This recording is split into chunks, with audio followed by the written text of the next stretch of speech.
الحمد لله رب العالمين وبه نستعين على أمور الدنيا والدين والصلاة والسلام على أشرف الأنبياء والمرسلين وعلى آله وصحبه أجمعين رب اشرح لي صدري ويسر لي أمري واحلل عقدة من لساني يفقه قولي سبحانك لا علم لنا إلا ما علمتنا إنك أنت العليم الحكيم ولا حول ولا قوة إلا بالله العلي العظيم أما بعد. Alhamdulillah, syukur kita kepada Allah Subhanahu Wa Taala kerana pada malam ini kita dapat lagi sambung kitab kita bacaan kitab Hidayatu As-Salikin fi Suluki Maslakil Muttaqin. Kita masuk ke bab yang kelima, Al-Babul Khamis. Al-Babul Khamis, bab yang kelima.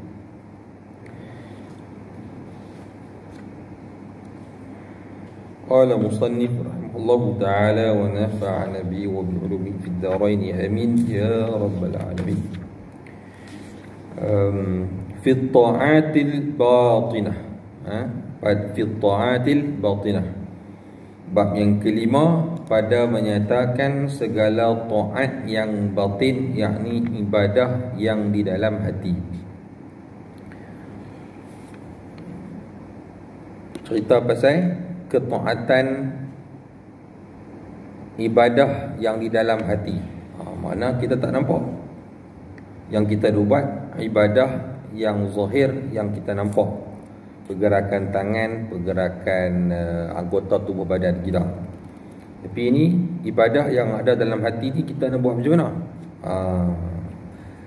Ketahui olehmu, hai saudara kami yang menuntut akan negeri akhirat, yang bahawa murad dengan taat, murad tu maksudnya yang dikehendaki. Dengan taat, murad tu ikut bahasa Arab lah.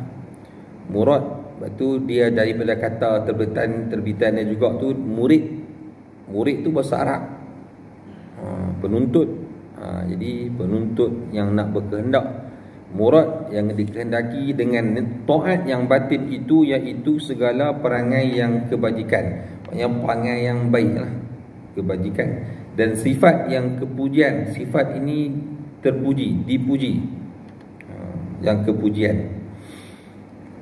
Dan murad dengan maksiat yang batin, dan yang dimaksudkan, yang dikehendaki maksudnya dengan maksiat yang batin itu, iaitu segala perangai yang kejahatan, perangai-perangai yang jahat perangai, dan sifat yang kecelaan, sifat itu dicela. Seperti yang telah lalu segala sifat yang kecelaan itu pada bab yang keempat yang kita dah cerita hari itu, pada riak, takabur, hubul jah, hubul dunia, hasad dan sebagainya, kita dah cerita dah. Secara ringkasnya, sekurang-kurangnya kita dah tahu, kita dah dapat. Jadi kalau nak panjang lagi, kita pergi kitab Sayyidus Salikin, kita pergi kitab Ihya Ulumuddin dan sebagainya lah. Yang lebih panjang lagi lah. Panjang cerita dia, lambat nak habis. Kut-kut kitab tak habis, kita yang habis dulu. Macam kitab kita ni, Tok Imam ngejak tak habis, tak ada habis. Jadi Tok Imam dia pergi dululah jumpa Allah Ta'ala, kan? Jadi Allah Ta'ala sayang ya, pergi dulu. Ini pun mudah-mudahan sampai dah habis kitab kan, saya tak habis dulu. Kita ada banyak lagi kita nak baca. Dan sifat yang kepujian itu, iaitu seperti yang disebutkan oleh Imam Al-Ghazali rahimahullahu ta'ala dalam kitab Al-Arba'in fi Usuluddin. 10 perkara, ada 10 perkara macam disebut dalam kitab Al-Arba'in fi Usuluddin. Ada 10. Pertama, taubat. Yang kedua, khauf. Yang ketiga, zuhud. Yang keempat, sabar. Yang kelima, syukur. Yang keenam, ikhlas. Yang ketujuh, tawakkul. Yang ke-8, mahabbah. Semua bahasa lama. Ke-8, ke-9, dia tak buka 9 pula. Redha. ke-10 zikrul maut. Ini 10 paksi tonggak utama dalam sifat mahmudah, sifat kepujian ataupun sifat yang terpuji, yang dipuji. 10 ni, ada 10 sifat ni, yang lain-lain akan main. Macam kita kata sifat Allah Ta'ala lah, kita belajar 20 sifat. Allah Ta'ala sifat dengan 20 sifat juga. Lebih daripada tu, sifat kesempurnaan bagi Allah Ta'ala. Tapi itu tonggak paksi dah. Semua sifat yang sempurna bagi Allah Ta'ala masuk dalam kategori ataupun dalam pecahan 20 sifat tersebut. Ya, kalau kita belajar 20 sifat tu, sekali semua dah masuk dalam tu. Samalah kita dalam ilmu tasawuf ini, kesufian ni, orang yang ilmu, orang-orang yang salik, yang berjalan kepada Allah Ta'ala, ada 10 sifat mahmudah, ada 10 sifat mazmumah. Kita jauhi daripada 10 sifat mazmumah, makna kita akan terhindar daripada sifat-sifat yang lain cabang daripada dia. Begitu juga sifat mahmudah, jika kita hiasi diri kita dengan sifat mahmudah, sifat-sifat lain akan datang. Kecil-kecil tu cabang-cabang dia daripada 10 sifat ni. Baik. Al-faslul awal fit taubah. Faslun, fasal pertama pada menyatakan taubat. Taubat. Adapun maknanya yang pertama sekali sifat taubat. Adapun taubat itu, maka iaitu permulaan jalan bagi salikin. Maknanya salikin ni salik orang yang berjalan. Orang yang berjalan pergi mana? Orang yang berjalan kepada jalan Allah, kepada Allah Ta'ala. Yakni permulaan orang yang hendak menjalani, disebut ni, orang yang hendak menjalani kepada Allah. Dan ada juga disebut sebagai orang salikin ni sebagai orang yang murid. Orang murid, murid dia juga. Kita murid tu punya sekolah rendah, sekolah menengah. Tapi kalau katakan kita dalam bahasa Melayu kita, dia ada kategori ataupun ada dia orang panggil apa, dikategorikan. Kalau kata murid ni untuk sekolah rendah, sekolah menengah, dia tak yo. Kau tak tahu. Saya bukan guru bahasa Melayu, saya guru sains kan. Tapi saya ingat dulu tu lah kan, daripada rendah, menengah, dia nama murid. Pinek diploma ke atas, baru nama pelajar. Dia ada mahasiswa, mahasiswi, siswi, entah apa benda betul lah. Dia istilah tu je lah. Tapi sama penuntut ilmu belakang kan. Ada disebut. Ada disebut. Saya sebenarnya tak ada baca. Kita kira baca dulu lah. Mengaji dengan apa nama, saya habis dengan Ustaz Fahmi Zamzam, tapi dia pun tak bincang, dia pun tak urai panjang. Orang dulu-dulu ni kadang-kadang walaupun dia tak urai panjang, tak syarah panjang, tapi berkat dia tu menyebabkan orang walaupun mengaji sikit tapi dia rasa macam dia macam masuk ilmu. Orang lah kadang-kadang banyak masuk berkat tak berkat tu, mengaji banyak tak berkat tak jadi. Jadi macam tu. Walaupun disebut dia tak urai panjang, tapi murid-murid boleh faham. Kadang urai panjang-panjang tak faham buat juga. Itu sebenarnya kadang-kadang disebabkan guru tu sendirilah. Murid pun sepasai, guru pun sepasai. Kita tak boleh menyalahkan dua pihak. Kita kena tengok pula pihak guru lagu mana, pihak murid lagu mana, adab murid tu macam mana. Guru pun dia ada adab dia, nak kena jaga. Bukan boleh dia kata aku guru, aku tok guru, ikut aku suka aku. Bukan boleh macam tu. Dia ada. Baik. Permulaan orang yang menjalani kepada Allah Ta'ala dan miftah sa'adah al-muridin. Jadi apa dia tu? Yakni taubat itu anak kunci. Miftah tu anak kunci bagi kemenangan, sa'adah, ataupun bagi kebahagiaan, sa'adah tu, bagi kemenangan segala muridin, orang yang menuntut akan Allah Subhanahu wa taala dan membawa ia kepada dikasih dan apa nama ni, sampai dia membawa kepada dia dikasih oleh Allah. Seperti firman Allah Taala, innallaha yuhibbut tawwabina wa yuhibbul mutatahhirin. Surah Al-Baqarah ayat 222. bahwasanya Allah Ta'ala itu kasih ia akan orang yang banyak taubatnya, dan kasih ia akan orang yang bersuci daripada dosa. Makna at-tawwabin, Allah Ta'ala kasih pada orang yang memperbanyakkan taubatnya. Jadi sekurang-kurangnya 70 ke 100 setiap hari kita zikir. Macam masjid kita buat, kan. Cuma lah ni COVID-19, dia masalah, dia orang panggil apa, dia tak boleh nak panjang-panjang, tapi kira hentam jugalah, kan.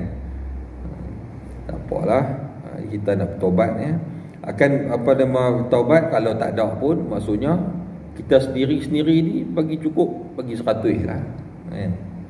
Di 100 setiap hari kita bertaubat, dengan kita rasa di dalam diri betul-betul kita nak minta minta ampunan Allah, dan kita nak kembali kepada Allah, dan kita harap Allah Ta'ala ni ampunkan dosa kita, dan kita takut kalau Allah Ta'ala tak ampunkan dosa kita, kita berdosa dan akibat dia neraka, azab. Jadi waktu kita istighfar tu, biar dia rasa betul dalam diri kita macam tu, kan? Jadi benda dunia, benda yang lain-lain, tambah takat nak makan, nak minum apa, lapar nak makan apa, itu cerita dia tak ada ingatan langsung. Nak teringat pergi mana, nak pergi sini sana, itu waktu tu dia tak ada free daripada bebas daripada teringat benda-benda dunia. Baik, kemudian orang yang bersuci daripada dosa, maknanya orang yang jauhkan diri dia daripada melakukan sesuatu yang menyebabkan dia berdosa, menjauhkan diri dia daripada perkara haram, tak kira lah daripada apa, dua jenis pun dosa, dia berusaha. Sebab kita ni tak dapat lari sebenarnya daripada dosa. Setiap kita ada salah, setiap kita ada dosa. Sebab tu kita nak kena tutup, ataupun kita nak kena tebus dia dengan keampunan, mohon keampunan Allah Subhanahu Wa Taala, dan selalu jadi orang yang bertaubat, solat taubat, beristighfar dan sebagainya. Dan sabda Nabi sallallahu alaihi wasallam, at-taibu habibullah, at-taibu min adh-dhanbi kaman la dhanbalah. Rawahu Ibn Majah wa Ibn Abi Dunya. Artinya orang yang taubat itu kekasih Allah Ta'ala. Nak jadi kekasih Allah, banyakkan kita bertaubat. Mana kalau ikutnya tak cukup 100 lebih lagi. Dan orang yang taubat daripada dosa itu seperti orang yang tiada berdosa.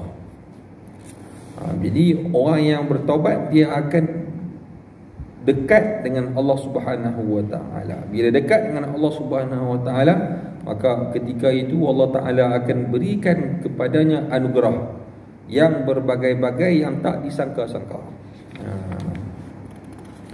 Jadi banyaklah cerita tentang itu. Jadi saya pun nak cerita pun stop, tak payah duk cerita panjang-panjang lah. Rasa kita dah boleh faham dah yang tu. Ada masa nanti kita cerita lagi, nak kita nak bagi habis, dan mudah-mudahan nanti kita tambah lagi kot lain.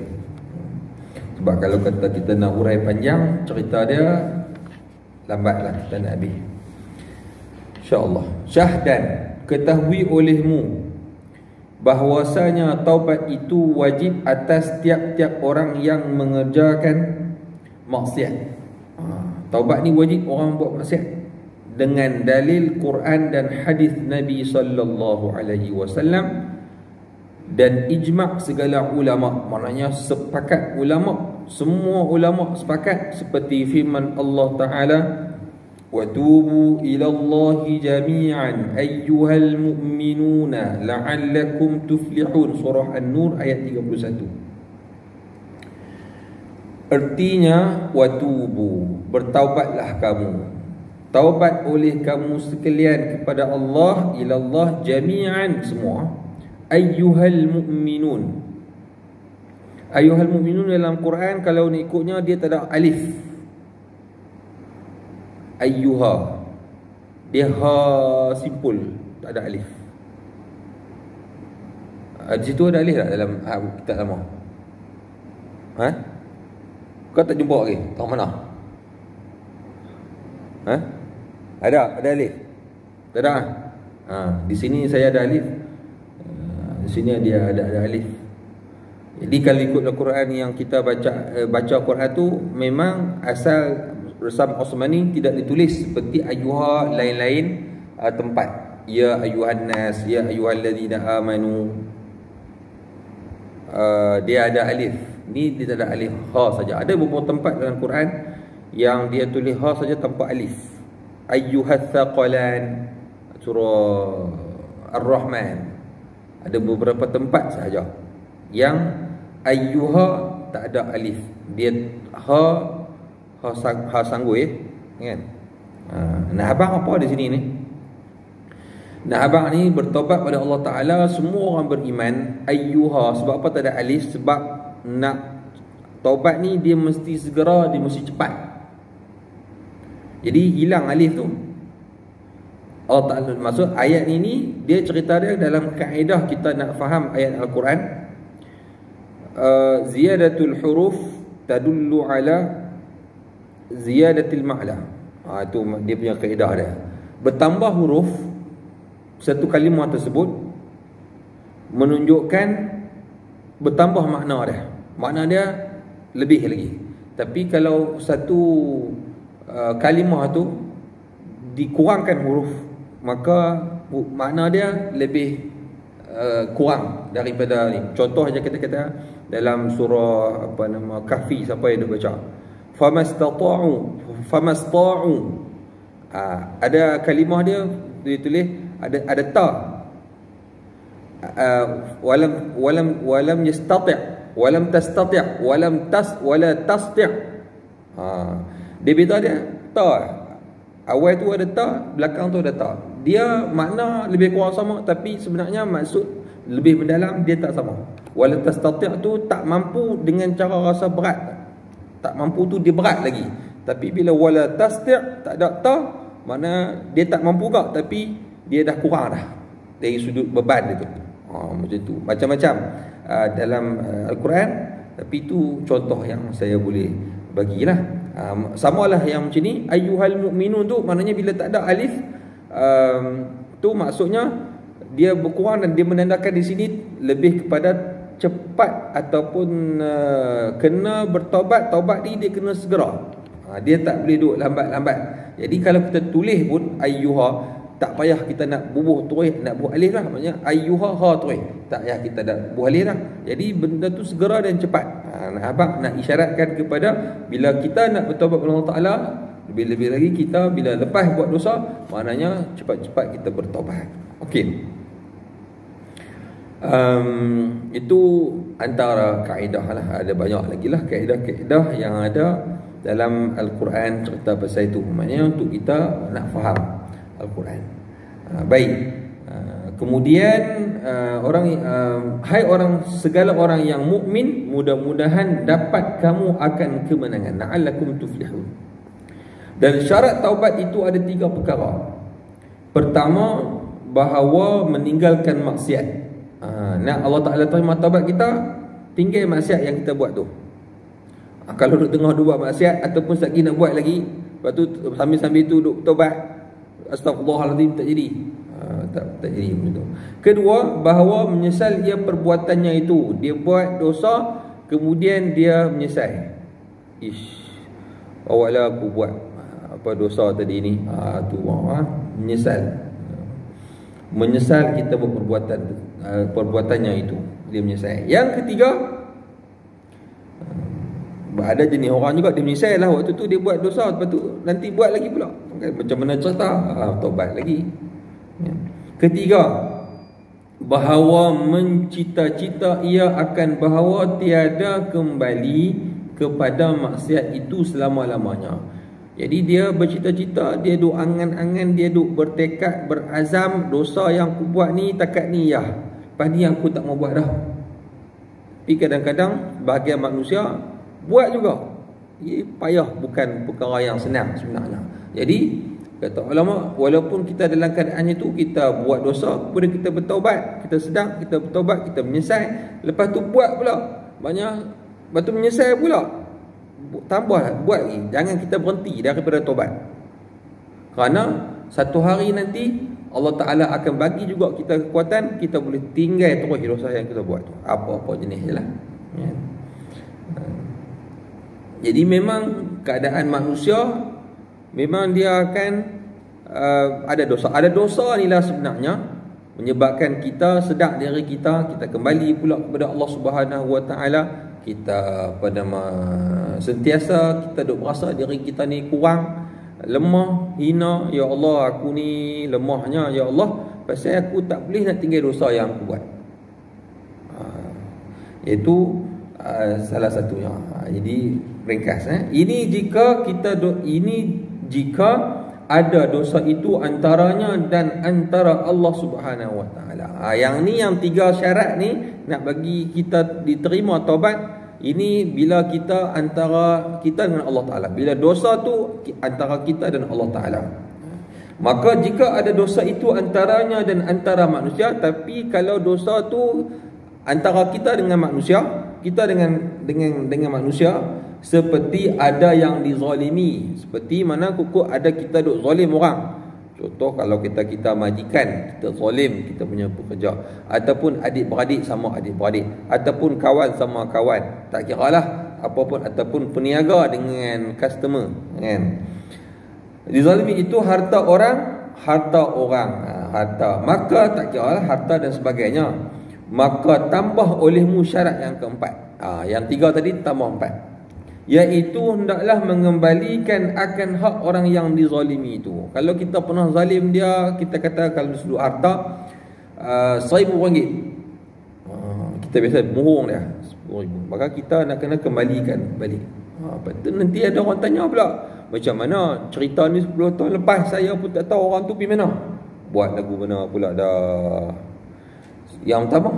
Yang kedua, kalau orang tu dah mati, kita nak buat macam mana pula dah. Ada hutang kan dia ni, tak kira lah hutang duit ke, hutang apa-apa kan. Macam mana nak minta maaf kalau orang dah mati. Itu ada persoalan. Jadi saya pun tak mau duk, saya saja nak timbulkan persoalan, jawab sendiri. Iaitu hendaklah mengembalikan akan hak orang yang dizaliminya itu, atau meminta halal akan dia. Minta halal, kalau dia halal, alhamdulillah. Maka jika tiada ada yang mempunyai harta itu, seperti ia ghaib atau tiada diketahui akan tempatnya, atau mati. Tadi dia sebut dah. Tadi saya sebut ada dah saya. Dia bagi jawapan. Ya, maka hendaklah engkau kembalikan kepada warisnya. Waris. Cari waris. Tapi kalau waris tak jumpa, maka jika tiada warisnya, pula dia jawab macam tahu no. Macam tahu-tahu. Kita bertanya, bila kita baca, kita tertanya, baca lagi, ada jawapan lepas tu. Maknanya dia buat ni hebat, pengarang kita ni wali, kasih Allah Ta'ala. Dia boleh nampak dah apa masalah yang berlaku. Kadang-kadang itu yang dikata-kata kehebatan ulama. Zaman ulama tersebut tak dibincangkan, tak ada lagi masalah macam tu, tapi dia boleh sebut dah, dan dia boleh selesai dah waktu tu, padahal tak ada lagi.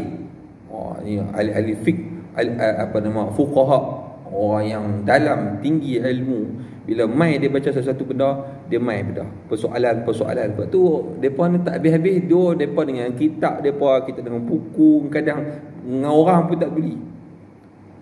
Depa dengan ilmu depa, pasal bila baca, bila duk cari jumpa, bila duk cari, bila duk baca, ada persoalan cari lagi, jadi perkara tu tak habis. Banyak kita tengok para ulama dulu, bila dia bahas satu perkara tu sangat mendalam, kadang-kadang tak terjadi lagi waktu tu, jadi waktu lah ada jawapan dah. Tu hebat para ulama tu. Baik, maka jika tiada warisnya, maka jika dapat engkau sedekahkan kepada fuqara, dan perbuat olehmu akan yang demikian itu. Maknanya kita sedekah, kita hutang. Kalau kita hutang duit, maknanya kita niatkanlah untuk dia. Macam tu. Kalau mati ataupun tak jumpa waris, kemudian maka jika tiada kuasa engkau akan demikian itu, kita tak mampu dah nak, orang panggil apa, kita nak balas balik, nak tebus balik apa yang kita buat dulu, kezaliman kita kepada orang tu dan sebagainya. Seperti ketiadaan bagimu harta. Ini kalau kita berkaitan dengan harta. Kerana engkau miskin. Dulu miskin. Ya, cerita dia orang yang ambil harta orang ni, dia takkan kaya. Kalaupun dia kaya takat dunia, besok akhirat dia akan jadi papa kedana juga. Atau fakir, maka hendaklah engkau membanyakkan berbuat ibadat. Banyakkan buat ibadat dan berbuat kebajikan dan taubat kepada Allah Ta'ala, serta engkau pohonkan kepada Allah Ta'ala bahawa ia menghalalkan akan yang demikian itu pada hari kiamat. Tapi kena ikut step lah. Awal-awal tadi pada dia kan, ni habis tak ada dah jalan dengan cara ini. Ibadat kita minta pada Allah Subhanahu Wa Taala, mudah-mudahan besok akhirat besok kita selamat. Dia pun maafkan kita, dia pun halalkan kepada kita besok di hari kiamat.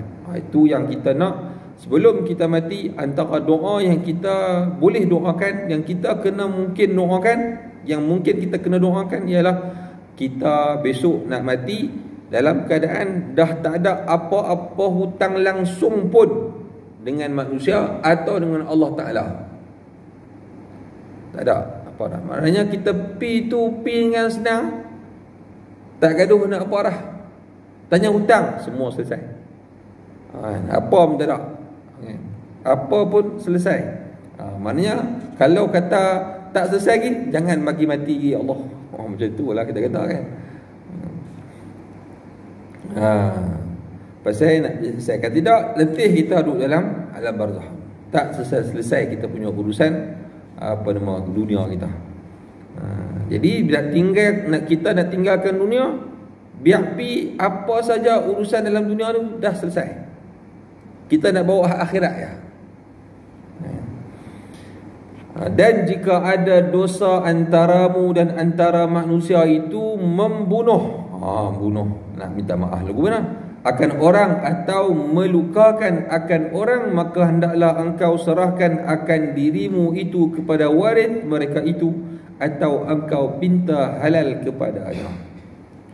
Pada waris samalah macam yang tadi ni kata kan, minta halal pada waris. Maka jika tiada kuasa engkau akan yang demikian itu, seperti ketiadaan warisnya, maka hendaklah engkau taubat kepada Allah Ta'ala bahawa ia menghalalkan akan yang demikian itu pada hari kiamat nanti. Besok hari kiamat, pakat-pakat semua dua ada, termasuk orang yang mungkin yang kita bunuh ataupun orang yang kita zalim tu. Waktu tu perbicaraan dia hari kiamat besok minta halal kat dia kan. Jadi kita buat ibadat semua, minta kepada Allah Ta'ala bahawa dia insya-Allah mudah-mudahan dia pun lembut hati, dia pun nak maafkan kita dan sebagainya kan.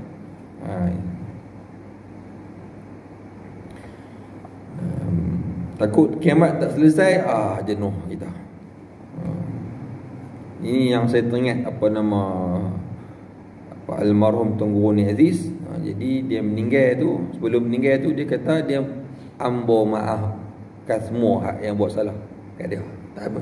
Sebab tak mau dah jadi masalah besok di akhirat besok. Walaupun dia tak bersalah, tapi ceritanya lambatkan dia urusan dia tu. Jadi orang beramai lagi tu daripada zaman Nabi Adam sampai kiamat nak bicara di depan Allah Ta'ala, bongkar habis daripada mula hidup, daripada kita mukallaf sampai mati. Berapa banyak, berapa lama kan?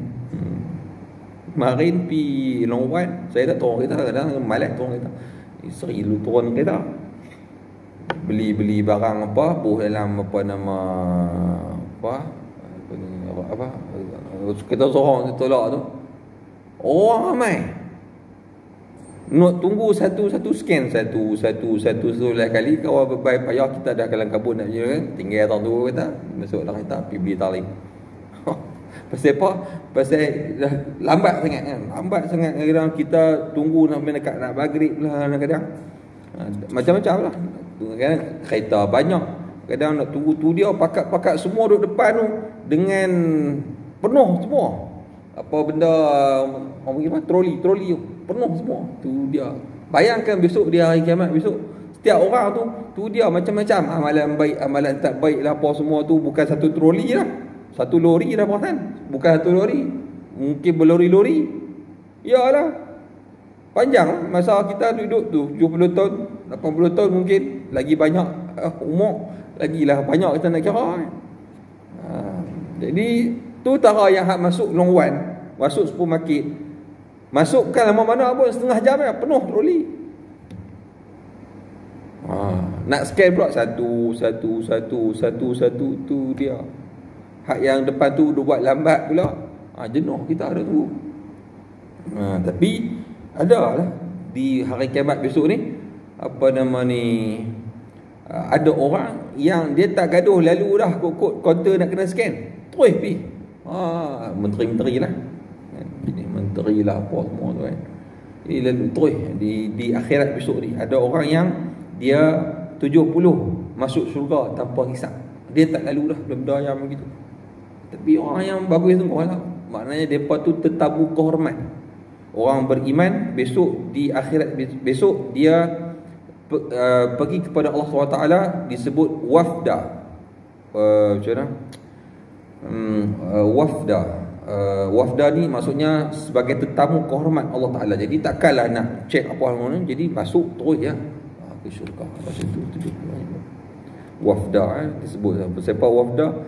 Sebut teringat wafda tu anak saya Wafdi. Antara sebab yang sebut nama Wafdi tu, nama hak tu adalah surah Maryam. Muhammad Wafdi. Teringat lagi ada kawan tengok orang bagus Wafdi, bubuh nama dia. Semasa kita tengok baca Quran tengok wafda. Jadi wafda ni tetamu kehormat Allah Subhanahu Taala akhirat besok, orang beriman. Jadi depa ni masuk syurga tanpa hisab, ada 70,000 orang. Ada hadis berkenaan tentang itu. Kita pun nanti masa depan nanti kita sebutlah. Kadang-kadang apa kita baca ni hidup teringat macam-macam masuk dalam kepala ni, tapi tak mau duk keluar. Betul kita takut jadi panjang. Cukup takat mana ada boleh faham, kita terus pi. Baik, mana dia? Hari kiamat nanti. Dan sebab memang ada dalam hadis sebut beberapa orang sahabat yang Allah Ta'ala, yang beberapa orang sahabat yang masuk surga tanpa hisab dan sebagainya. Tiba-tiba ada main bengang jin balik gangguan.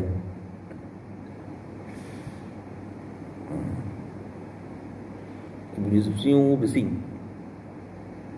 Okey. Dan jika ada dosa antaramu dan antara manusia itu, bukan dia membunuh atau ni hari kiamat nanti. Dan jika ada dosamu itu mengumpat akan orang atau memaki ia akan orang, maka hendaklah engkau pinta halal kepadanya, serta engkau dustakan akan dirimu. Aduh, yang ni kena kat kita sekali ni. Bawa kereta, kawan depan tu, ya Rabbi, kata bawa kereta macam apa.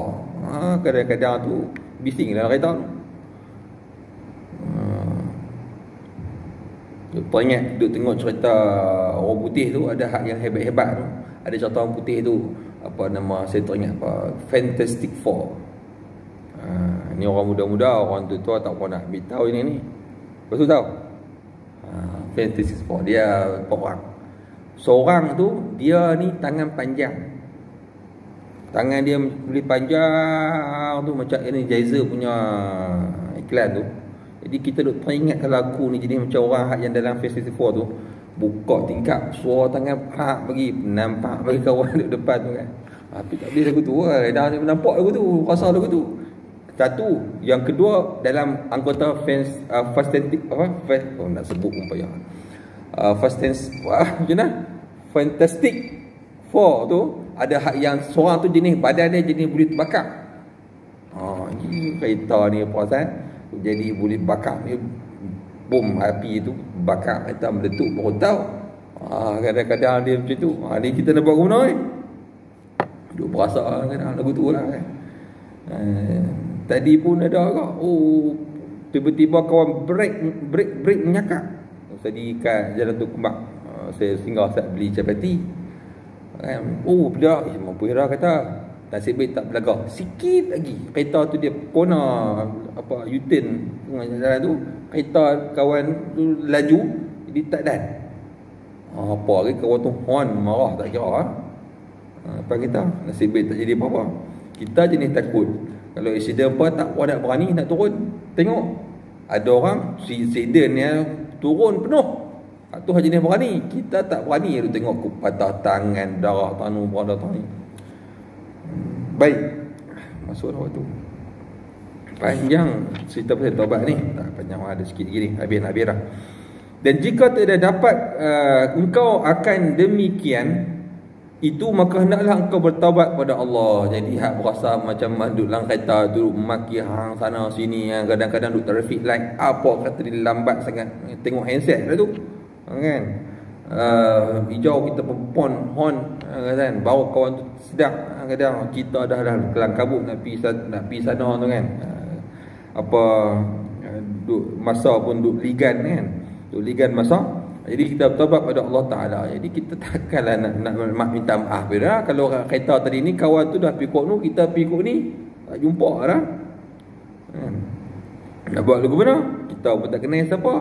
Dan maka taubat pada Allah Ta'ala bahawa kita duk harap, ya Allah ya Tuhanku, hak mana hak aku marah kat dia, aku zalim kat dia, hak aku pernah apa-apa macam-macam ke orang, siapa-siapa pun, ya Allah ya Tuhanku, mudah-mudahan terdetik juga dalam hati dia untuk maafkan, untuk dia ampunkan, untuk dia kosong-kosong lah dengan aku juga.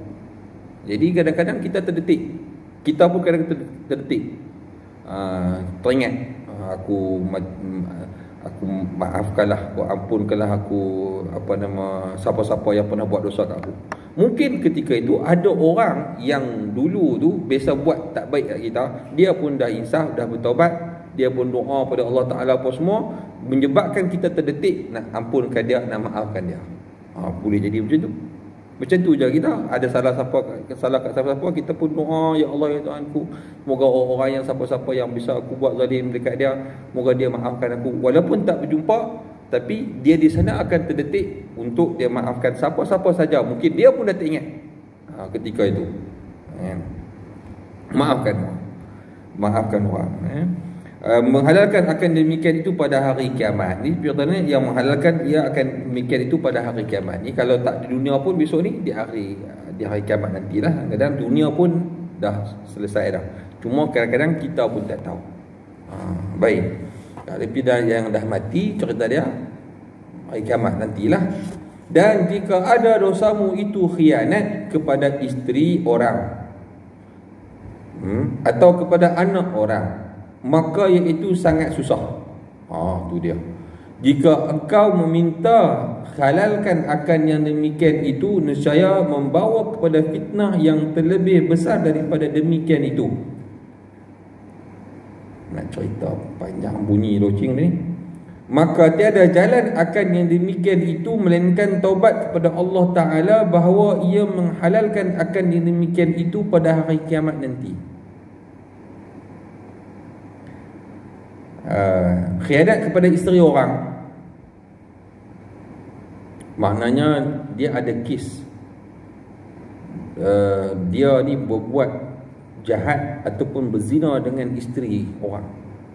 Jadi kalau nak abang nak minta maaf kat lelaki dia tu, jadi satu hal lah kan. Jadi nak buat ke mana? Taubat. Sama ada juga seorang perempuan, dia akan menyebabkan mudarat yang lebih besar. Seorang perempuan, dia pernah berzina ataupun tak ada arah dah, dia nikah dengan seorang lelaki tu tanya dia, hang ada darah lagi? Jadi kalau dia jawab murung tak ada, jadi dia berdosa. Dia bagi pandangan itu berdosa, tapi waktu itu tak wajib untuk kita beritahu, sebab dia akan mendatangkan mudarat yang lebih dahsyat daripada tu. Dia mungkin akan diceraikan dan sebagainya. Jadi dia tutup, aib ditutup. Dan waktu tu dia tak ada jalan lain melainkan dengan dia bertaubat kepada Allah Subhanahu Wa Taala. Boleh faham dan cerita tu kan? Jadi isteri tak wajib duk cerita tentang dia punya latar belakang hal lama-lama dekat suami dia. Sebab akan menyebabkan mudarat yang lebih besar, akan ceraikan dia ataupun dan sebagainya lah. Baik, mengandung pada cerita, mengandung pada cerita pula kan. Dan jika ada dosamu itu pada agama seperti engkau kafirkan akan orang, atau engkau bid'ahkan akan dia, atau engkau sesatkan akan dia, maka iaitu terlebih sangat susah. Ni pun pasal itu dalam Islam larang kita ikut dan kita nak kafirkan orang, kita nak kata orang tu khianat, jangan buat pasal. Kita dah buat khianat orang, padahal kita sendiri pun tak kenal dia pun tengok dalam TV lah. Khianat kepada rakyat dan sebagainya kan. Khianat kepada rakyat yang undi orang lain, tiba-tiba orang lain yang naik jadi pemimpin. Jangan ikut dan kata. Kecuali kita memang ada bukti yang kukuh dan sebagainya. Ini sangat susah kata Habib Sufi. Kata kalau kita sesatkan orang, kita bid'ahkan orang, kita kafirkan orang lagi lah. Maka susah nak selesai. Selesai ni takat dia cerita dia, kalau kita hidup takat dunia tak apa, ni cerita ni dia bawa pergi akhirat. Maka tiada jalan akan yang demikian itu melainkan engkau dustakan akan dirimu pada hadapan mereka itu, serta engkau minta halalkan daripada mereka itu. Macam cerita kita kata apa, kita raya minta maaf zahir batin, ambil pulang waktu tu, tapi kita tak sebut lah apa benda tu. Jadi kita minta dia halalkan waktu tu kan, tanpa kita duk sebut lah. Sebab kalau kita duk sebut pula, aku buat ni akan mendatangkan mudarat yang besar pula, gaduh besar pula, jadi tak selesai masalah. Cukup takat kita kata minta maaf dengan apa yang halalkan, apa-apa kukut yang terlebih kurang yang terkata kepada kan. Itu sebab kadang-kadang ada orang tanya pula, hang buat salah apa aku yang minta maaf dulu ni. Jenuh pula, tak selesai. Jadi tak selesai juga. Maka jika tiada dapat akan demikian itu, maka taubat. Jadi kalau tak boleh juga nak buat macam mana kita nak buat, tak mampu juga kita nak pergi minta maaf dan sebagainya, maka jalannya ialah kita taubat kepada Allah Ta'ala bahawa ia menghalalkan akan jadi demikian itu pada hari kiamat. Kita biasa duk kapiakkan orang, kita biasa duk bid'ahkan orang, kita biasa duk kata dia sesat, tapi dia ni bukan duk ada depan kita pun, nak jumpa pun tak tahu mana boleh jumpa, bukan boleh nak senang nak jumpa dia, ataupun duk negara lain. Lepas tu nak buat guna dengan cara kita bertaubat kepada Allah Ta'ala. Tadi ini cerita dia pun terdetik di hati dia untuk maafkan, untuk ampunkan dengan siapa-siapa yang pernah kata dekat dia, maki dia, sesatkan dia, membid'ahkan dia, sedangkan dia berada di jalan yang betul, yang benar. Ya wallahu alam. Untuk kita pada malam ini yang boleh saya terangkan, yang kita boleh bincangkan, kita kongsikan secara ringkas lah ni. Yang apa yang contoh-contoh yang saya buat bukan apa yang teringat lah. Jadi sekadar itu sahaja untuk pada malam ini. InsyaAllah kita lepas isyak terus kita tahlil. Jadi lepas Allahumma salam tu terus ila khatim Nabi Mustafa tahlil insyaAllah. Wallahu a'lam. Sallallahu ala sayyidina Muhammad wa ala alihi wasallam. Walhamdulillahirabbil alamin. InsyaAllah minggu depan kita tajuk khauf insyaAllah. Bismillahirrahmanirrahim. Alhamdulillahirabbil alamin wassalatu wassalamu ala asyrafil anbiya'i wal mursalin wa ala alihi washabbihi ajma'in. Allahumma anfa'na bima 'allamtana wa 'allimna ma yanfa'una. Rabbana zidna 'ilma warzuqna fahma. Rabbana atina fid dunya hasanah wa fil akhirati hasanah wa qina 'adzabannar. Sallallahu ala sayyidina Muhammadin wa ala alihi washabbihi wasallam. Alhamdulillahirabbil alamin. Amin.